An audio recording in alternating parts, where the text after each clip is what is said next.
তো ভারত যদি বাংলাদেশে আধিপত্যবাদ বিস্তার করতে চায়, বাংলাদেশের 18 কোটি জনগণ সেটা রুখে দেবে। ভারত যদি গৌর গোবিন্দের ভূমিকায় নামতে চায়, দেশের 18 কোটি মুসলমান শাহজালালের ভূমিকায় নামবে। বন্ধুত্ব ইজ ওয়েলকাম, দাদাগিরি নয়। ঐক্যের কোনো বিকল্প নাই। গত 50 বছর তো দেখেছি এ ডিসইউনিটি, অনৈক্য, বিভেদ, বিচ্ছিন্নতা আমাদেরকে কোথায় নিয়ে গিয়েছে।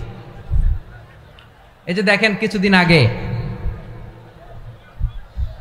আমাদের বর্তমান নেতা ডক্টর ইউনূস, উনি সব রাজনৈতিক নেতৃবৃন্দদেরকে ডেকেছেন একটা ইস্যুকে কেন্দ্র করে।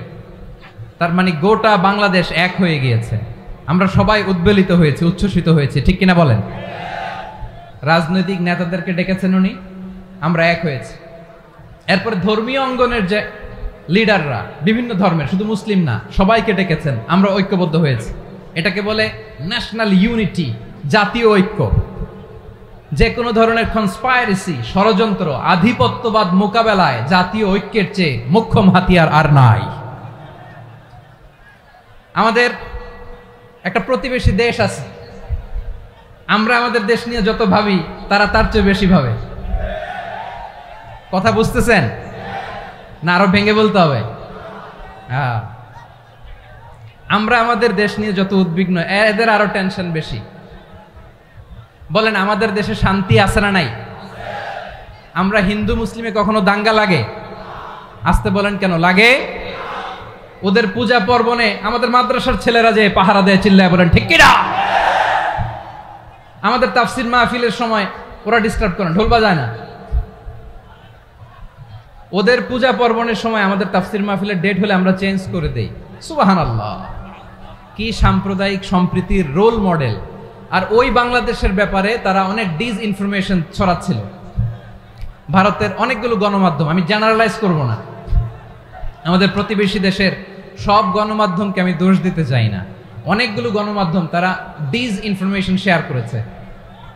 ডিসইনফরমেশন আর মিস ইনফরমেশনের পার্থক্য আছে। মিস ইনফরমেশন না জেনে ভুল বুঝে একটা মিথ্যা বা ভুল তথ্য ছড়িয়ে দেয়া, এটার ক্ষমা আছে, এটার কি আছে?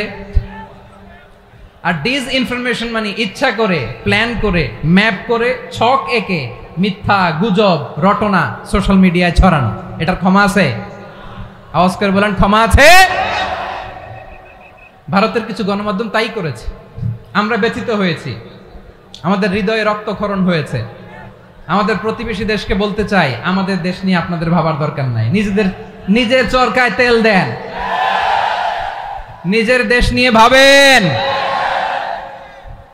গত মাসের ভয়েস অফ আমেরিকার রিপোর্ট, বাংলাদেশে সংখ্যালঘু জনগোষ্ঠী আগের চেয়ে বেশি নিরাপত্তা পাচ্ছে। Report voice of America, Muslim report নাকি? মুসলিম জরিপ, ভয়েস অফ আমেরিকা। কথা বুঝে নাই বোধহয়। ভয়েস অফ আমেরিকা কি আমাদের রিপোর্ট? না, ভয়েস অফ আমেরিকার জরিপ, বাংলাদেশের সংখ্যালঘু জনগোষ্ঠী আগের চেয়ে ভালো নিরাপত্তা পাচ্ছে।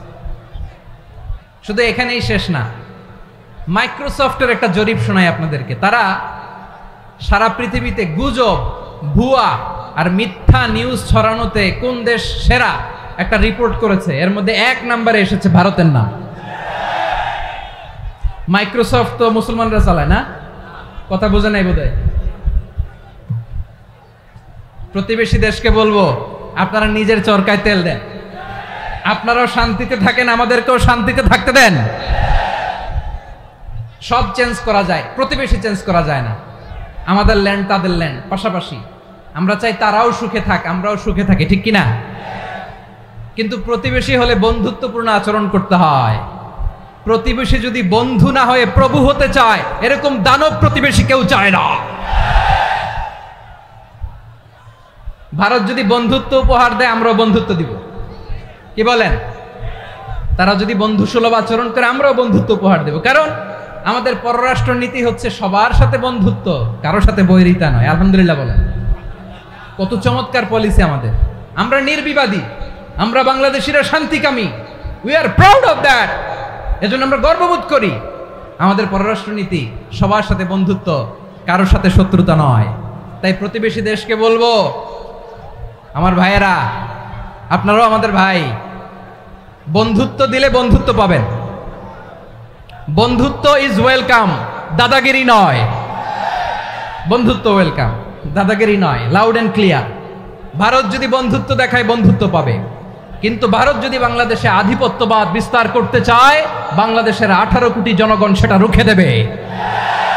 ভারত যদি গৌর গোবিন্দের ভূমিকায় নামতে চায়, দেশের 18 কোটি মুসলমান শাহজালালের ভূমিকায় নামবে। প্রিয় ভাইয়েরা, আমরা বন্ধুত্বে বিশ্বাসী, শত্রুতায় নই, ঠিক কিনা বলেন? আল্লাহ আমাদেরকে বোঝার তৌফিক দান করুন। তাহলে এই যে তারা বলেছে এদেশে সংখ্যালঘুরা কষ্টে আছে, দুঃখে আছে, এটা কি ঠিক? বলেন, এটা কি ঠিক? না, তারা ডিস ইনফরমেশন শেয়ার করেছে, এটা ঠিক নয়। আমার প্রতিবেশী বন্ধু রাষ্ট্রকে বলবো, আপনারা এটা করবেন না, এটা করবেন না। আমরা শান্তিতে আছি, আপনারাও শান্তিতে থাকেন, আমাদেরকেও শান্তিতে থাকতে দেন। এই যে চিটাগাংয়ের অ্যাডভোকেট আলিফ হত্যাকাণ্ডে গোটা বাংলাদেশ আমরা ধৈর্যের পরাকাষ্ঠা দেখিয়েছে, চিল্লায় বলেন ঠিক কিনা? আমাদের নেতা আমাদেরকে ডেকেছে, আমরা শান্ত থেকেছি। আমরা শান্ত থাকতে চাই, আমরা ঐক্যবদ্ধ থাকতে চাই। যে কোনো ষড়যন্ত্র রুখে দেওয়ার জন্য ঐক্যবদ্ধ প্রচেষ্টার কোনো বিকল্প নাই। এবার আওয়াজ করে পেকুয়ার ভাইয়েরা বলেন, আমরা ঐক্যবদ্ধ জীবনযাপন করতে চাই কি চাই না? আল্লাহ তাআলা সে নির্দেশনাই দিচ্ছেন। আল্লাহ তাআলা ইরশাদ করছেন, ওয়া'তাসিমু বিহাবলিল্লাহি জামিআন ওয়া লা তাফাররাকু ওয়াযকুরু নি'মাতাল্লাহি আলাইকুম ইয কুনতুম আ'দাআন ফাআল্লাফা বাইনা কুলুবিকুম فأصبحتم بنعمته إخوانا وكنتم على حفرة من النار فأنقذكم منها كذلك يبين الله لكم آياته لعلكم تهتدون الله أكبر পড়েন। আল্লাহ বললেন, ও গোলামেরা শোনো, ওয়া'তাসিমু বিহাবলিল্লাহি জামিআ, ও আমার গোলামেরা সবাই মিলে আল্লাহর রশিকে আঁকড়ে ধরো।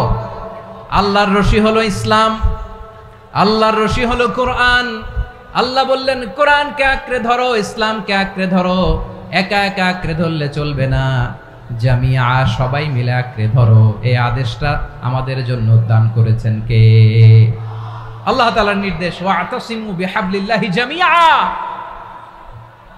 সবাই মিলে আল্লাহর রশিকে আঁকড়ে ধরো। হাবলুল্লাহ মানে আল্লাহর রশি। হাবলুল্লাহ মানে কি? রশি। এই হাবলুল্লাহ আল্লাহর রশি বা আল্লাহর রজ্জু দ্বারা উদ্দেশ্য হচ্ছে ইসলাম। আল্লাহর রশি দ্বারা উদ্দেশ্য কি? তাফসিরে অনেক ব্যাখ্যা এসেছে। এরকম পরিস্থিতিতে তাফসিরের সূক্ষ্ম সূক্ষ্ম বিষয়গুলো আমরা শোনাতে চাই, কিন্তু পরিবেশ হয়ে ওঠে না। আল্লাহর রজ্জু বা আল্লাহর রশি দ্বারা উদ্দেশ্য হচ্ছে ইসলাম। আল্লাহর রজ্জু বা আল্লাহর রশি দ্বারা উদ্দেশ্য হচ্ছে কোরআন। কারণ কোরআন আমাদেরকে ঐক্যবদ্ধ করে, ইসলাম আমাদেরকে ঐক্যবদ্ধ করে। চিল্লায় বলেন ঠিক কিনা? এজন্য আল্লাহ বললেন, তোমরা আমার রশিকে আঁকড়ে ধরো, বিচ্ছিন্ন হয়ে না। আমার দেয়া নেয়ামতগুলো স্মরণ করো। যখন তোমরা ছিলে শত্রু, তোমাদের মধ্যে হৃদয়ে আমি আল্লাহ ভালোবাসা ঢেলে দিলাম, ফলে তোমরা সবাই ভাই ভাই হয়ে গেলে। তোমরা সবাই ছিলে জাহান্নামের কিনারায়, জ্বলন্ত অগ্নিকাণ্ডের পাশে। আমি আল্লাহ দয়া করে ঈমানের বদৌলতে তোমাদেরকে আগুন থেকে ফেরালাম। আমি আল্লাহ দয়া করে তোমাদেরকে জান্নাতের পথ দেখিয়ে দিলাম। সুবহানাল্লাহ পড়েন। এমন পথ দেখালাম যেই পথ তোমাদেরকে জান্নাতে নিয়ে যাবে, পথের দিশা তোমরা পাবে। লাআল্লাকুম তাহতাদুন। প্রিয় ভাইরা, তাহলে আমাদের যে ঐক্যবদ্ধ থাকতে হবে, এই নির্দেশটা কার? নাকি মন মতো আমি বানায় বলতেছি? আওয়াজ করে বলুন, নির্দেশটা কার? আল্লাহ। তাহলে আমাদেরকে ঐক্যবদ্ধ জীবন যাপন করতে হবে। প্রিয় ভাইরা, ইসলাম আমাদেরকে ঐক্যবদ্ধ করে। ইসলাম আমাদেরকে কি করে? সংঘবদ্ধ করে, ঐক্যবদ্ধ করে। বিচ্ছিন্ন হওয়া যাবে না। বিরোধ, বিচ্ছিন্নতা, মতানৈক্য, এগুলো আমাদেরকে ধ্বংস করে, আমাদেরকে দুর্বল করে। আর আমাদের ঐক্যবদ্ধ প্রচেষ্টা আমাদেরকে বিজয়ের দিকে এক ধাপ এগিয়ে নেয়। চিল্লায় বলেন ঠিক কিনা?